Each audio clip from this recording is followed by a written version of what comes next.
Hey, it's Ken Okel with Help with Video. My voice sounds a little funky today. Yes, I have allergies and they are flaring up, but I still want to talk to you about an important thing in video production. Most of the time when we're talking about do it yourself. Sometimes you may find yourself in that zone where you got to bring in outside help. So today it is all about going from the DIY to the PAY or pay. Okay. So you need to hire someone to shoot and edit your video. I want to give you a few tips on that. First thing I would suggest is, even if you feel like it's going to look horrible, you're shooting it with a cell phone, get a little practice demo that you could share with a potential production house just to give them an idea of what you want to do. You also want to see examples of their work, and especially examples of their work in your field. So for instance, if someone's really good at shooting videos of cars, they may not be very good at shooting video of people in a law firm. You want to see if they're in your lane.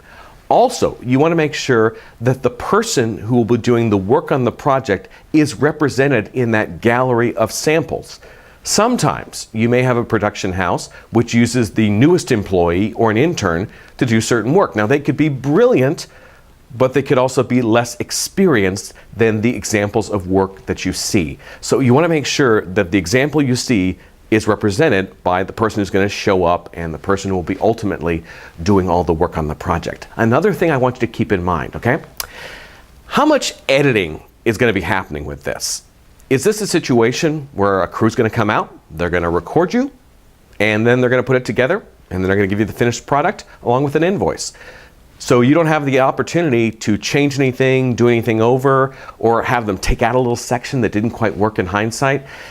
You want to make sure that you're buying what you're going to need. So if you think you're somebody who's going to need some editing, who may want to adjust some things, who needs a collaborative partner who could say, hey, give me one more take on that. You need to get all of this set up ahead of time to make sure that there's no surprises, because you don't want to feel like you're not getting the value that you're paying for. And obviously the production house wants to make sure you're a happy customer, but they have many customers. So they want to protect themselves from the needy customer who's going to be making 50 changes all at once. Final thing is, you want to make sure that you're really prepared when this shoot happens. It's kind of like an important date. You want everything taken care of. You want to make sure you really have command of your subject, you feel comfortable, you feel energized. Often what I find with video production is that you can raise someone one level. So if they're okay, you can make them good. If they're really good, you can make them awesome. You can't usually take them up 4 or 5 levels if they haven't done some preparation or some homework ahead of time. So a few tips for you in case you decide to bring in the professionals to help you put your next video together. Now, for more tips on how you can take charge of video, go to helpwithvideo.com. All sorts of entries in the blog. One feature that people really seem to like, you can ask a question. So if you go to the bottom of the page, you're going to see a little link you can click on. You have about 30 seconds to ask a question through your computer's recording microphone. It allows you to get in touch with me. Let me know what you need to know. Also, some other favorites on the site, an equipment page, as well as a link to my ebook, Mastering Video, which will teach you all about the ins and outs of video.